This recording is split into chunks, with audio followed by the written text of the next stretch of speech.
ആരോഗ്യമന്ത്രി വീണ ജോർജിന്റെ രാജി ആവശ്യപ്പെട്ട് സംസ്ഥാനത്ത് ഇന്നും പ്രതിപക്ഷ പ്രതിഷേധം തുടരുകയാണ്. ബിജെപിയും കോൺഗ്രസും നടത്തിയ മാർച്ചുകളിൽ വ്യാപക സംഘർഷമുണ്ടായി. ആലപ്പുഴയിലും പത്തനംതിട്ടയിലും ഇടുക്കിയിലും ബിജെപി പ്രവർത്തകർ പോലീസുമായി ഏറ്റുമുട്ടി.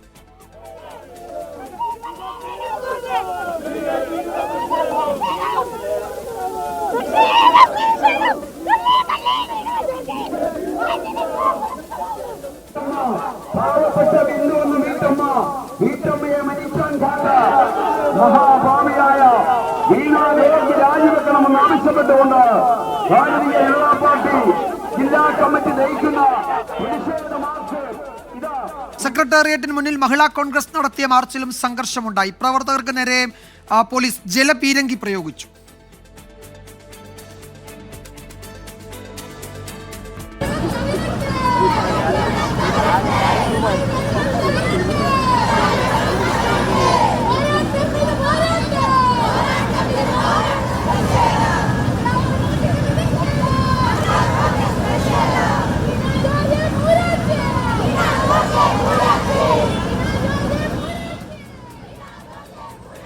കോഴിക്കോട് ജില്ലാ കളക്ടറേറ്റിലേക്ക് യൂത്ത് കോൺഗ്രസ് നടത്തിയ മാർച്ചിലും പോലീസ് ജലപീരങ്കി പ്രയോഗിച്ചു.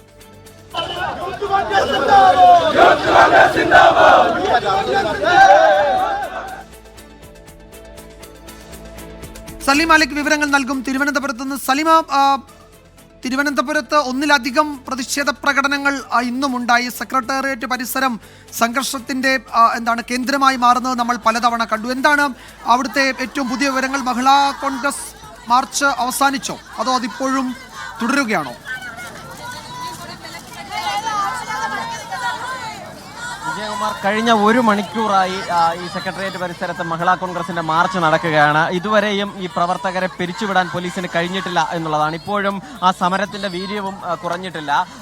പലതവണയായി പോലീസ് ഇവരെ പിരിച്ചുവിടാനുള്ള ശ്രമങ്ങൾ, ജലപീരങ്കി പ്രയോഗവും ഒപ്പം ജലപീരങ്കി വാഹനത്തിൽ നിന്നുള്ള ഈ സൈറൺ മുഴക്കിയും പിന്നീട് ഈ പോലീസ് അവരെ അറസ്റ്റ് ചെയ്ത് നീക്കാനൊക്കെ ശ്രമം നടത്തിയെങ്കിൽ അതൊന്നും ഈ പ്രവർത്തകർ ഇതുവരെയും വഴങ്ങിയിട്ടില്ല. ഇപ്പോഴും ആ പ്രതിഷേധം തുടരുകയാണ്. ജയകുമാരി എന്നൊരു പോലീസ് ഉദ്യോഗസ്ഥ ഒരു മഹിളാ കോൺഗ്രസ് പ്രവർത്തകയുടെ തലയ്ക്ക് ലാത്തി ഉപയോഗിച്ച് മനഃപൂർവ്വമായി തന്നെ ഈ മഹിളാ കോൺഗ്രസിന്റെ നേതാവാണ് എന്ന് അറിഞ്ഞുകൊണ്ട് തന്നെ തലയ്ക്കടിച്ചു എന്നുള്ളതാണ് ഇപ്പോൾ പ്രവർത്തകർ ഉയർത്തുന്ന പരാതി. അതുകൊണ്ട് തന്നെ ആ പോലീസ് ഉദ്യോഗസ്ഥയെ ഇവിടെ നിന്ന് മാറ്റണമെന്ന് ഈ പ്രവർത്തകർ ആവശ്യപ്പെടുന്നുണ്ട്. ഒപ്പം തന്നെ മന്ത്രി വീണ ജോർജ് രാജിവെക്കണമെന്നുള്ളതാണ് പ്രധാനപ്പെട്ട സമരാവശ്യം. അതിന്റെ ഭാഗമായി വലിയ പ്രതിഷേധം അവർ വന്നപ്പോൾ മുതൽ ഉയർത്തുകയാണ്. അത് പല സമയങ്ങളിലും പല നിലയിലായിരുന്നു ആ സമരം. ഇടയ്ക്ക് വെച്ച് ഈ സെക്രട്ടേറിയറ്റിന്റെ സമരഗേറ്റിന് മുൻപിൽ സ്ഥാപിച്ചിരുന്ന ബാരിക്കേഡിന് മുകളിൽ കയറിയിരുന്നു കൊണ്ടായിരുന്നു പ്രതിഷേധം. അതിൽ നിന്നും വരെ താഴെ ഇറക്കാനുള്ള ശ്രമമാണ് ചെറിയ തോതിൽ സംഘർഷത്തിലേക്ക് എത്തിയത്. പിന്നാലെ പോലീസ് ജലപീരങ്കി പ്രയോഗിച്ചു. ജലപീരങ്കി പ്രയോഗത്തിനിടെയാണ് ഈ തലയ്ക്ക് ലാത്തി ഉപയോഗിച്ച് അടിച്ചു എന്നൊരു ആരോപണം ഉയർന്നത്. അതിന് പിന്നാലെ അവരെ ആശുപത്രിയിലേക്ക് മാറ്റി. ഇപ്പോൾ ആ പോലീസ് ഉദ്യോഗസ്ഥയെ ഇവിടെ നിന്ന് മാറ്റാതെ സമരക്കാർ പിരിഞ്ഞു പോകില്ല എന്നൊരു നിലപാടാണ് സ്വീകരിച്ചിരിക്കുന്നത്.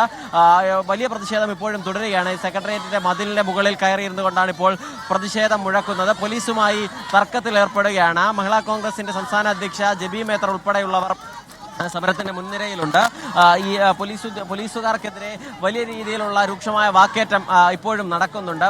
പോലീസിന്റെ ഭാഗത്ത് നിന്ന് സെക്രട്ടേറിയറ്റിന്റെ അകത്തേക്ക് കടക്കാതിരിക്കാനുള്ള ക്രമീകരണങ്ങളാണ് അവർ ചെയ്യുന്നത്. അതിനപ്പുറത്തേക്ക് ഏതെങ്കിലും നിലയിൽ പ്രവർത്തകരെ ഇനിയും അറസ്റ്റ് ചെയ്ത് നീക്കാൻ പോലീസിന് കഴിഞ്ഞിട്ടില്ല. അത്തരത്തിലുള്ള നടപടിയും ആരംഭിച്ചിട്ടില്ല. പക്ഷേ ഉടൻ തന്നെ ഈ പ്രവർത്തകരെ ഇവിടെ നിന്ന് അറസ്റ്റ് ചെയ്ത് നീക്കാനുള്ള ശ്രമങ്ങൾ ആരംഭിക്കുമെന്നാണ് മനസ്സിലാകുന്നത്. കാരണം അതിനായുള്ള വാഹനങ്ങൾ ഉൾപ്പെടെ ഇവിടേക്ക് എത്തിച്ചിട്ടുണ്ട്. ജലപീരങ്കി പ്രയോഗം ഒരു തവണ മാത്രമാണ് പ്രവർത്തകർക്ക് നേരെ നടത്തിയത്. അതിനുശേഷം 2 തവണ ഈ ജലപീരങ്കിയുടെ സൈറൺ മുഴക്കിയെങ്കിലും ജലപീരങ്കി പ്രയോഗം പോലീസ് നടത്തിയതുമില്ല. 1 മണിക്കൂറിലധികമായി ഈ സമരം തുടരുകയാണ് എന്നുള്ളത് കൂടി പ്രധാനപ്പെട്ട കാര്യമാണ്. കെ മുരളീധരനാണ് ഈ സമരം ഉദ്ഘാടനം ചെയ്തത്. മന്ത്രി വീണ ജോർജിനെതിരെ രൂക്ഷമായ വാദങ്ങളാണ് അദ്ദേഹം ഉന്നയിച്ചത്. മന്ത്രി വാസവനെതിരെയും അദ്ദേഹം നിലപാട് സ്വീകരിച്ചു. എന്തിനാണ് വീണ മീട്ടുന്നതിനനുസരിച്ച് വാസവൻ തുള്ളുന്നത് എന്നുള്ളതായിരുന്നു കെ മുരളീധരൻ ഈ സമരം ഉദ്ഘാടനം ചെയ്തുകൊണ്ട് പറഞ്ഞതും. ഇപ്പോൾ ജലപീരങ്കി പ്രയോഗത്തിലുള്ള ഒരു സാധ്യത ആണ് ഇപ്പോൾ പ്രവർത്തകരെ പിരിച്ചുവിടാനായി പോലീസ് വീണ്ടും ആ ജലപീരങ്കി വാഹനത്തിൽ നിന്നും സൈറൺ മുഴക്കുകയാണ്. ഒരുപക്ഷെ ഇപ്പോൾ ഈ പ്രവർത്തകർ ജലപീരങ്കി ഈ ജലപീരങ്കി പ്രവർത്തകർക്ക് നേരെ ഇപ്പോൾ ജലപീരങ്കി പ്രയോഗിക്കുകയാണ്. 2ാം തവണയാണ് ഇത് ജലപീരങ്കി പ്രയോഗിക്കുന്നത്. കഴിഞ്ഞ 2 തവണയും പ്രവർത്തകർക്ക് നേരെ ഉണ്ടായ ജലപീരങ്കി പ്രയോഗത്തിൽ ജലപീരങ്കിക്കായ സൈറൺ മുഴക്കിയെങ്കിലും ജലപീരങ്കി പ്രയോഗിച്ചിരുന്നില്ല. ഇപ്പോഴിതാ പോലീസ് പ്രവർത്തകർക്ക് നേരെ ജലപീരങ്കി പ്രയോഗിക്കുകയാണ്. 1 മണിക്കൂറിലധികമായി നീണ്ട സമരം എങ്ങനെയെങ്കിലും പിരിച്ചുവിടുക എന്നുള്ളത് കൂടിയാണ് പോലീസിനെ സംബന്ധിച്ചിടത്തോളം ഉള്ളത്. അതിന്റെ കൂടി ഭാഗമായി ഇപ്പോൾ പോലീസ് പ്രവർത്തകർക്ക് നേരെ ജലപീരങ്കി പ്രയോഗം നടത്തുകയാണത്. കുറച്ച് കുറച്ചധികം സമയം ആ ജലപീരങ്കി പ്രയോഗം നീണ്ടു നിൽക്കുന്നു എന്നുള്ളതാണ് നമ്മൾ കാണുന്നത്. പ്രവർത്തകർ പക്ഷേ പിരിഞ്ഞു പോകുന്നില്ല. ഇപ്പോഴും പ്രവർത്തകർ സെക്രട്ടേറിയറ്റ് പരിസരത്ത് തന്നെയുണ്ട്. ഈ സംസ്ഥാന അധ്യക്ഷ ജബി മേത്തർ ഉൾപ്പെടെയുള്ളവർ ജലപീരങ്കി പ്രയോഗത്തിൽ നിന്നും പിരിഞ്ഞു പോകാൻ തയ്യാറായിട്ടില്ല എന്നുള്ളതാണ് നമ്മൾ അവിടെ നിന്നും കാണുന്നത്. ആ വാഹനം മുന്നോട്ടെടുത്ത് ജലപീരങ്കി ഇപ്പോൾ പ്രയോഗിക്കുകയാണ്. ജലപീരങ്കി പ്രയോഗത്തിന് ശേഷം ഇപ്പോൾ പ്രവർത്തകർ വീണ്ടും മുദ്രാവാക്യവുമായി ഈ വാഹനത്തിനടുത്തേക്ക് എത്തുന്ന സാഹചര്യം നമുക്ക് കാണാൻ കഴിയും.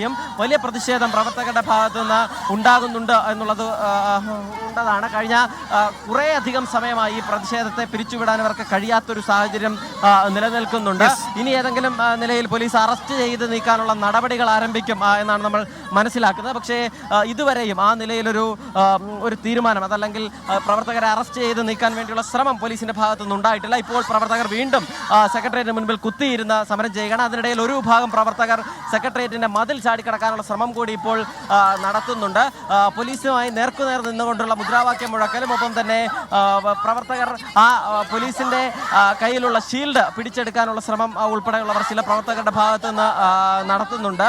ഈ അറസ്റ്റിന് വഴങ്ങാതെ തുടരുന്നതിന്റെ പ്രധാനപ്പെട്ട കാരണം ഈ മാർച്ചിന് നേരെ മനഃപൂർവ്വമായി ഒരു പോലീസ് ഉദ്യോഗസ്ഥ മറ്റൊരു പ്രവർത്തകയെ ആക്രമിച്ചു എന്നൊരു പരാതിയുടെ കൂടി അടിസ്ഥാനത്തിലാണ്. എന്തായാലും ഒരേ സമയം രണ്ട് സ്ഥലങ്ങളിലായി ഇപ്പം പ്രതിഷേധം തുടരുകയാണ്. അതിലൊന്ന് ഈ സമരഗേറ്റിന്റെ ഇടതുവശത്തായി ഈ മതിലിനോട് ചേർന്നുകൊണ്ട് മതിൽ ചാടിക്കടക്കാനുള്ള ശ്രമം പ്രവർത്തകരുടെ ഭാഗത്തു നിന്നുണ്ട്. അത് വനിതാ പോലീസ് ഉദ്യോഗസ്ഥർ തന്നെ ആ പ്രവർത്തകരെ ഇപ്പോൾ തടഞ്ഞു നിർത്തിയിട്ടുണ്ട്. അവരുമായി വാക്കേറ്റം നടക്കുന്നുണ്ട്. അതിനിടയിൽ ജലപീരങ്കി വാഹനത്തിന് മുൻപിൽ കുത്തിയിരുന്നും ഒരു വിഭാഗം പ്രവർത്തകർ ഇപ്പോൾ മുദ്രാവാക്യം മുഴക്കുന്ന സാഹചര്യമുണ്ട്. ആ നിലയിൽ സമരം ഇപ്പോഴും തുടരുകയാണ്. സമരത്തിന്റെ വീര്യം ഒരല്പം പോലും കുറഞ്ഞിട്ടില്ല എന്നതുകൂടിയാണ് നമ്മൾ ഇവിടെ നിന്നും മനസ്സിലാക്കുന്നത്. അതുകൊണ്ട് തന്നെ ഏതെങ്കിലും നിലയിൽ ഈ സമരം അവസാനിപ്പിക്കണമെങ്കിൽ പോലീസിന്റെ ഒരു ഇടപെടൽ ഇപ്പോൾ ആവശ്യമാണ്. പോലീസ് അറസ്റ്റ് ചെയ്ത് നീക്കുക അതല്ലെങ്കിൽ മറ്റേതെങ്കിലും നിലയിൽ ലാത്തി ചാർജോ ഒന്നും ആ നിലയിലേക്ക് കടന്നിട്ടുമില്ല. ലാത്തി ചാർജ് ചെയ്യാനുള്ള ഒരു സാഹചര്യം നിലവിലില്ല. കാരണം പ്രവർത്തകർ ഒരു പരിധിക്കപ്പുറത്തേക്ക് പോലീസിന് നേരെ മുദ്രാവാക്യം മുഴക്കുന്നെങ്കിലും അക്രമ സ്വഭാവത്തിലേക്ക് പ്രവർത്തകരുടെ ഭാഗത്ത് നീക്കമുണ്ടാകാത്തതിനാൽ തന്നെ ലാത്തി ചാർജ് ഉൾപ്പെടെയുള്ള നടപടികളിലേക്ക് കടന്നേക്കില്ല. അതേസമയം പ്രവർത്തകരെ അറസ്റ്റ് ചെയ്ത് നീക്കാനുള്ള ശ്രമങ്ങൾ പോലീസ് ആരംഭിച്ചു കഴിഞ്ഞിട്ടുണ്ട്. കാരണം കോൺഗ്രസിന്റെ പ്രധാനപ്പെട്ട നേതാക്കൾ ഇവിടേക്ക് എത്തിയിട്ടുണ്ട്. അവരുമായി പോലീസ് ആശയവിനിമയം നടത്തുകയാണ്. ഇപ്പോൾ എങ്ങനെയാണ് ഇവരെ അറസ്റ്റ് ചെയ്ത് നീക്കേണ്ടത് എന്നതുൾപ്പെടെയുള്ള കാര്യങ്ങളിലാണ് ഇപ്പോൾ ചർച്ച നടക്കുകയും ചെയ്യുന്നത്. വിജയകുമാർ. സെക്രട്ടേറിയറ്റ് മാർച്ച് നടത്തുകയാണ് മഹിളാ കോൺഗ്രസ് പ്രവർത്തകർ. അവരെ അറസ്റ്റ് ചെയ്ത് നീക്കാൻ ശ്രമിക്കുന്നു. ഏതാണ്ട് ഒരു മണിക്കൂറായി ആ പ്രതിഷേധ പ്രകടനം സെക്രട്ടേറിയറ്റിന് മുന്നിൽ ഉണ്ട്. 2-3 തവണ ജലപീരങ്കി പ്രയോഗിച്ചു. പ്രവർത്തകർ പിരിഞ്ഞു പോകാൻ കൂട്ടാക്കുന്നില്ല. ബാരിക്കേഡ് മറികടക്കാനുള്ള ശ്രമങ്ങൾ അതിനിടെ നടക്കുകയും ചെയ്തു.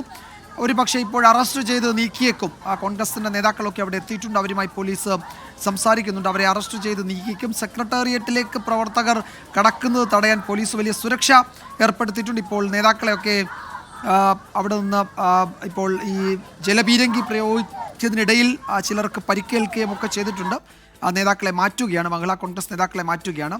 സലീം മാലിക്കാണ് വിവരങ്ങൾ നൽകിയത് തിരുവനന്തപുരത്ത് നിന്ന്.